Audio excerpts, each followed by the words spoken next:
আসসালামু আলাইকুম বন্ধুরা। এই তো আজকে আমি পাবদা মাছ ভুনা করব। মানে রান্নাই আরকি বলতে পারেন। তো সেটাই আপনাদের সঙ্গে শেয়ার করছি। আশা করি আপনাদের ভালো লাগবে। এই যে পাবদা মাছগুলো চাষের পাবদা মাছ আর সাইজে একটু বড়। তো আমি একটু কেটে টুকরা করে নিয়েছি আর ভালোভাবে পরিষ্কার করে তারপরে লবণ হলুদ দিয়ে আমি মাছটা সুন্দর করে একদম ভেজে নিয়েছি। পাবদা মাছ আছে অনেকেই মানে কাঁচা না ভেজেই রান্না করে।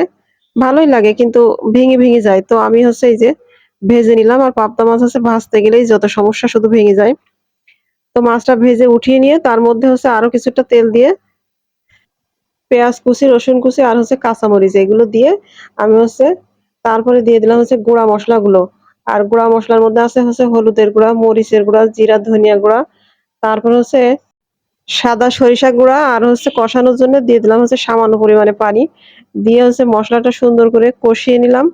কষিয়ে নিয়ে তারপরে দিয়ে দিলাম ঝোলের জন্য মানে মাছটা রান্না করতে যতটুকু পানি লাগবে ততটুকু পানি দিয়ে যখন এই যে ঝোলটা ফুটে উঠেছে তখন ভেজে রাখা পাবদা মাছটা দিয়ে দিলাম।